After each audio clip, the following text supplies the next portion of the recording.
Hey YouTube, it's SoulPrime13 again with another video review. Today we're going to be looking at the Transformers Legacy United Galaxy Shuttle. This is a reissue of this figure, which I believe was a Walmart exclusive before and was not widely available. I'm actually super thrilled to be able to pick this guy up.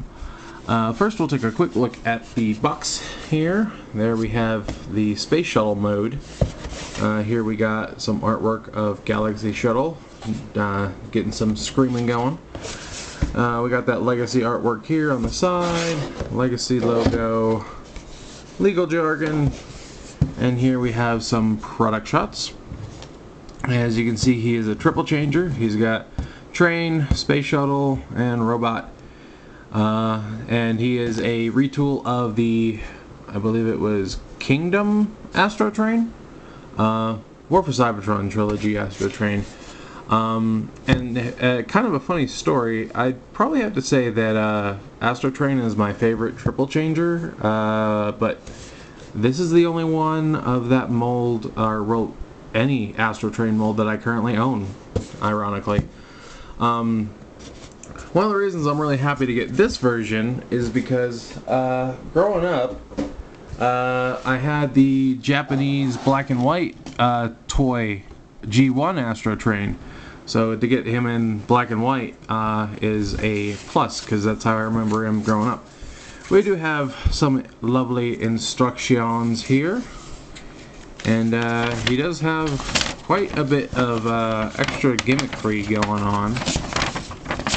Yeah, so there's all that.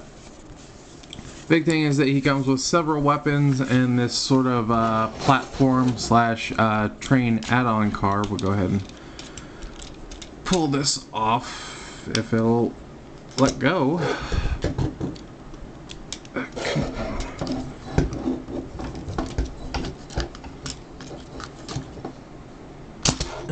There we go. Jeez. Fix this guy up. There. But yeah, this plugs into his three thrusters there, and you can see he has all these guns as well as these foot extensions. Try and get these off, as they apparently want to fight me too.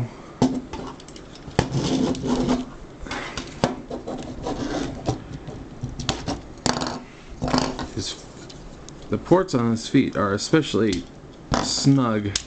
I actually have to use a separator tool to transform him back from vehicle mode because they tab on so tight. But yeah, here we have this little doohickey as it pinches my finger. So this could be a few things. You can have it as it does hook onto the trade mode, and it does also work as a launch pad for the shuttle mode. This is a neat little add-on, but it's not something that I particularly care about too much. Let's see, those, I guess they're tabbed together. Just wiggle this back onto here, get those in there. This is our sort of landing pad, as it were. It does have some articulation in it. This moves around and swivels, and this is on a swivel as well. And the thing I like about it the most is you can actually use it to store all of his guns. But before we do that, let's take them all off. He has plenty of armaments. Although I gotta be honest, I feel like the bright red plastic they use really sticks out, and not in a good way. Does not mesh with the rest of the figure. Because like pretty much the only other red is the Autobot symbols. So, but there is a thing where you can like combine all of his guns here. You can sort of see it in the instructions.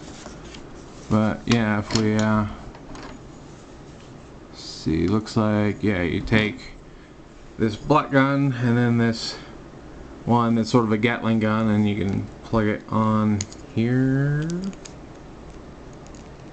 like so. And then put this sort of like missile launcher underneath here. And then these two other guns have mirrored pegs. So you can have the daddy of all combination guns here. It's neat that they do that.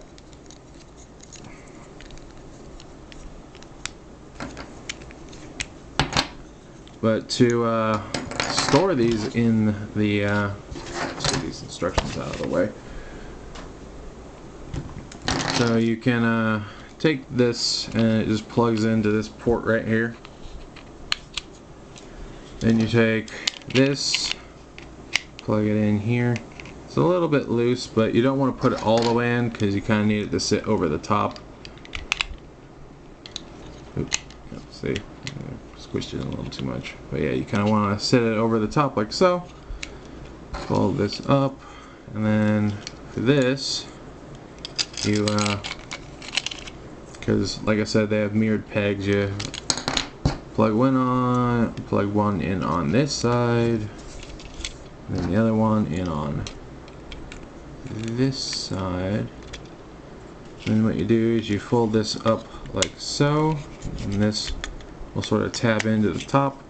And then you bring these, and then there's a little tab that'll plug in over here. And it's oh, I know what I did. I think I put them on the wrong side.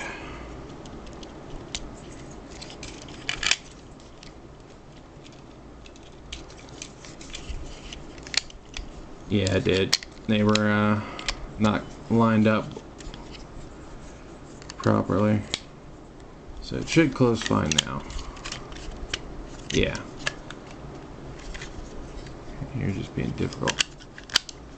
There we go. And close that up. And all this extra stuff is stored, which is neat.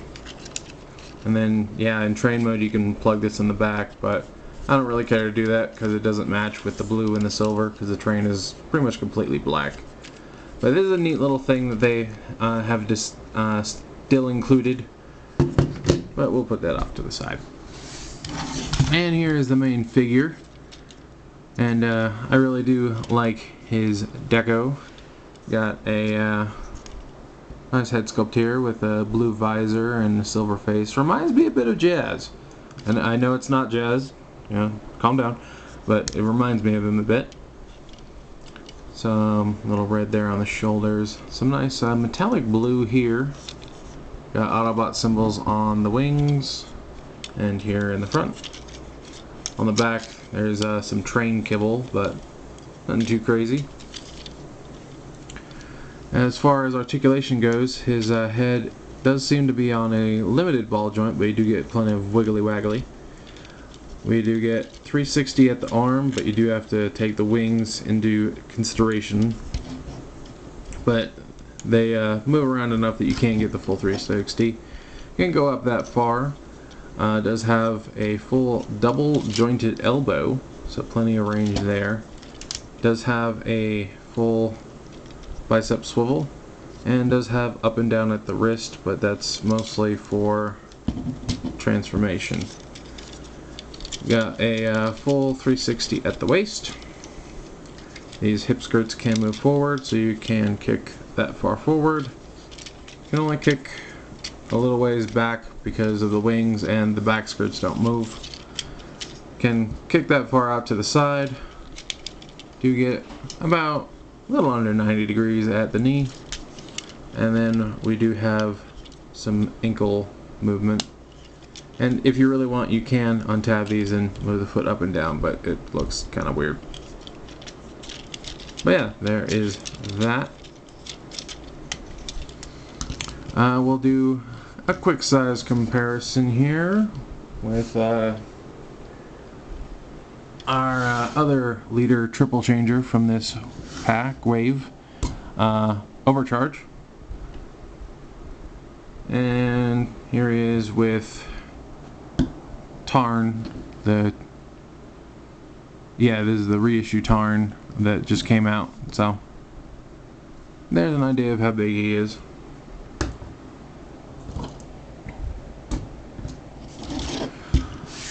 But let's go ahead and move on to transformation. First, we're going to transform him into the space shuttle. So what we want to do first is we're going to bring his arms straight out, and we're going to rotate them 180 at that bicep swivel, and then flip in his fists. Then using that double jointed elbow, we're going to bring this down, and there is a slot right here, and then there is a tab right here, and you just want to get those put together. Might take a teeny bit of fiddling. Yep. And yeah, and after that you can unpeg his arm and bring it up, and you want the elbows facing forward like this. So bring this down, get it into position, make sure that we get that tabbed in. There we go. And bring that up like so. Then we're going to take these black panels on the sides of the chest, flip those up, rotate this whole assembly out, and basically you're going to bring this forward, flip out the tail fin, and it's going to sort of snug in between the two arms here. It doesn't completely tab in, but it does sit there. Fold these panels down. Then we're going to take the back and unpeg the whole assembly from the back, and then we also want to extend the thrusters that are on their own armature like so. Bring this whole thing back, and you're going to bring the thrusters back up, and it's going to tab in. There's slots for these tabs here. I don't know if it's just in general or if it's just my copy, but he's got a lot of rather snug connections, which for the most part is a good thing. And didn't get that snugged in there as I tabbed it in, so gotta fix that. Make sure it's in there. There we go. Now that's nice and secure. Then we're going to come up here, and I like how they did this. So basically these skirt pieces flip all the way up, and if you see, there are these little tabs right here, and they just sit, the skirt pieces just sit over them, but that locks the waist into place. So that's pretty neat if you ask me. Alright, next we're going to push the foot to the side a little bit, because this little peg goes into this little post, and surprisingly it holds very well. Yeah, and then we're gonna fold the foot around and tab it in here. Oh, I totally forgot to mention that there are foosh points under his feet, and I totally forgot to show off the blast effects on his guns. It's been a while, I'm sorry, but anyway, yeah, these will go in there and sit uber secure, to the point where you're going to need a tool to get them back out. Just be aware that your fingernails will not do it. Not unless you don't mind having fingernails afterwards. Anyway, then we just pull these pieces out to the side, and then we're just sort of going to bring the front of the space shuttle together. Tap it together like so, then bring these up and back, up and back. They're just going to sort of squeeze together, and there we have the space shuttle mode. And you can plug the guns into these ports on the wings if you so choose. It is mentioned in the instructions. There's also ports here and here, and you also can do blueshies with the thrusters, which is always a plus. But there is that. And we'll do a quick size comparison with, I don't actually think I have any other space shuttles. Well, I have one that's like MicroMasters, but that's not really a good comparison. Here he is with the Dirge. So there's an idea of how large he is.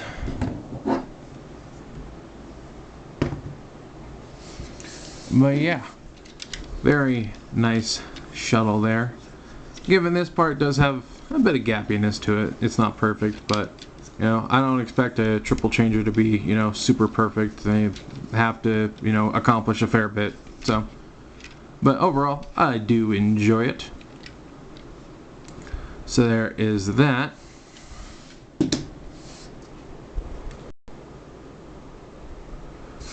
So now moving on, I suppose we should transform him into his train mode. So the first thing we're going to do is we're going to come back here and unplug the thrusters. Just get those safe, super secure.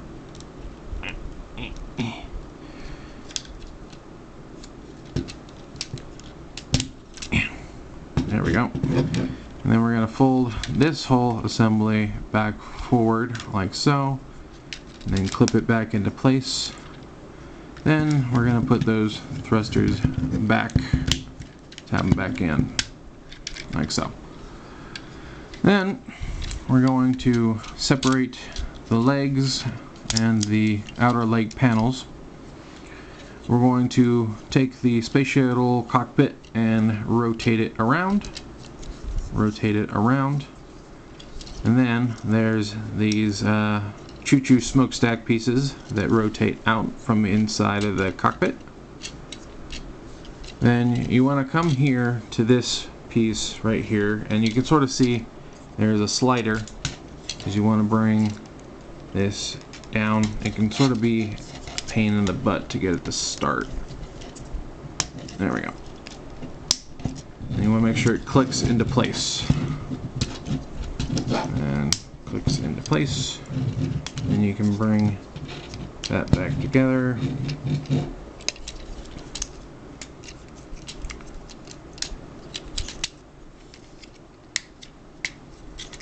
Like so. Then you want to bring these outer panels back together. You want to make sure that this little tab is underneath it when you close it back up, like so. Then you're going to take these panels and untab them and bring them down and tap them back in like so. There's tab, like that. Then coming back here, you want to rotate these around for the back part of the train. Then you're going to fold these down. Now there is a little tab that's supposed to connect to the front, the wheels from front to back, but it doesn't quite reach for some reason. Also, for mine, the wings don't sit totally flush against the arms like they're supposed to. Essentially, you want to squeeze these together, and there's a little gap right here that'll go over this ridge here, and that's supposed to hold, as you can see, supposed to being the key word. Holds on that side, but not on this. Oh, no, never mind, there it goes. And yeah, I wish these were a little more secure, but essentially there you have him in the train / locomotive mode. And this is the part where you're supposed to take this and like plug it onto the back, but I don't really like doing that. But for the sake of the video, we'll put it on like so. I think it's supposed to be silver side up, but that does give him a fair bit more length, like so. And just for another comparison, here he is with Dirge again, just to give you an idea of how long that train is. What is that? I don't know. Can we? I wonder. Not really. There's a port here and here for the guns and stuff if you want. Those. Yeah, those work. I'm a little sad that I can't put one here. Yeah, doesn't go all the way through. Would have been fun to have the smoky effects coming out of the train. But, well, come on. There we go. Really snug. But yeah, like I said, I really am enjoying this because it's, reminds me of that original G1 figure I had. I don't know if that was the first G1 figure I ever had, but it was definitely one of the first. Because I know I had a G1 Hot Rod reissue that I got from like Toys R Us too. But yeah, that was long ago. But yeah, I really enjoyed the Astro Train because I played with it till it crumbled to dust, from what I remember. So yeah, if I see one of these go on sale sometime in the future, I'll definitely pick another one up. I would not mind having a backup or, one to display in a different mode. But yeah, I'm excited to see what the next Astro Train mold will be. And I'm glad that Galaxy Shuttle got to get a little time in the spotlight, especially after the short packing that they had on the exclusive version. And, getting to show a little Japanese love there. And for me, it's just, a version of the mold in colors I prefer. But that is really all you need sometimes. That's all I really want. So yeah, very happy with this. Yeah, I'm sure a lot of people have experienced at least the Astro Train mold by this point, seeing as how there was that, and then this again, and then the Dramatic Capture is coming out with an Astro Train soon, which I also have pre-ordered because I do want that Astro Train. So again, probably most people are gonna have already owned or know if they care enough to get this figure. Or at least this mold per se. So I'm not really going to give it a rating, but I definitely approve of it. I'm having fun, and that's the most important thing, having fun. But yeah, I think that's about all there is for me to say on this particular mold. So yeah, that was my review of the recently reissued Galaxy Shuttle. And this is Soul Prime 13 saying transform and soul out.